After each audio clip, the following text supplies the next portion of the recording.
వ్యవసాయ మార్కెట్లపై దళారి గద్దలు ఇది చాలా అవసరం. అంటే చాలా మందికి ఏంటంటే వ్యవసాయ చట్టాల గురించి అంటే అవి నల్ల చట్టాలు అని చెప్పి చాలా మంది అంటారు వాస్తవంగా.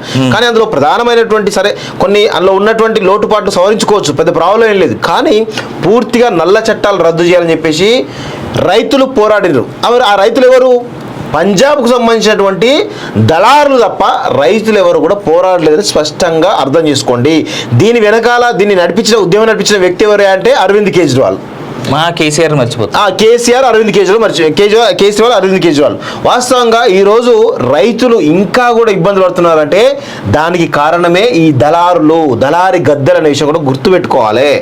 వీళ్ళ వల్లనే ఈరోజు రైతులకు గిట్టుబాటు ధర రావట్లేదు.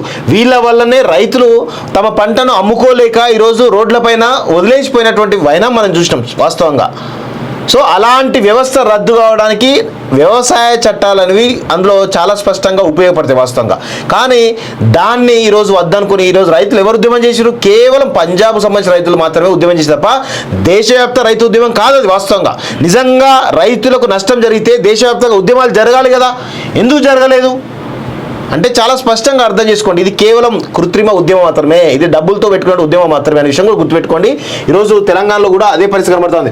ఒక దశలో క్వింటాల్ 14,000 దాకా పలికిన పత్తి ఈ సీజన్లో పంట దిగుబడులు మార్కెట్కు పోటెత్తగానే 7,000కు పడిపోయింది. చూడండి, CCI అధికారులు తేమ పేరుతో కొర్రీలు పెట్టగానే వ్యాపారులు సిండికేట్ అయి రేటు తగ్గించారు.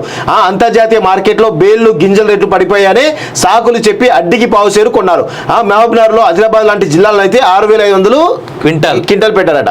సో ఇటీవల వరంగల్లోని ఎనుమాముల మార్కెట్కు మిర్చి పోటెత్తింది. ఉదయం కుప్పల దగ్గరికి వచ్చిన వ్యాపారులు చపాటా రకం మిర్చికి 28,000 జెండా పాట పెట్టి 2-3 కుప్పలు కొని వెళ్ళిపోయారు. ఆ తర్వాత వచ్చిన అతిథిదారులు కుప్పల చుట్టూ తిరిగి క్వాలిటీ లేదని పెదవిరిచి 14,000కు ఇవ్వాలని అడిగారు. ఒప్పుకొని రైతులు కోల్డ్ స్టోరేజ్లో దాచుకుందామని వెళ్తే వాటిని వ్యాపారులు అప్పటికే బ్లాక్ చేసి పెట్టుకున్నారట.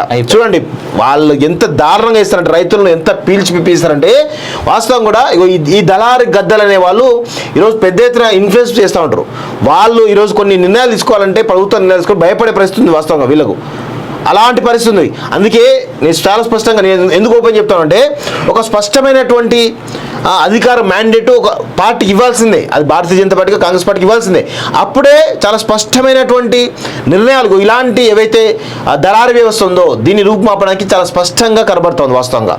అవకాశం ఉంటుంది. కానీ అది ఇలా ఇవ్వకపోవడం వల్ల అనేక రకాల నష్టాలు జరుగుతూ ఉన్నాయి. పేదవాడిగా ఉంటుండు, ధనవంతుడే అయిపోతున్నాడు తప్ప ఎక్కడ కూడా అది జరుగుతుంది వాస్తవంగా.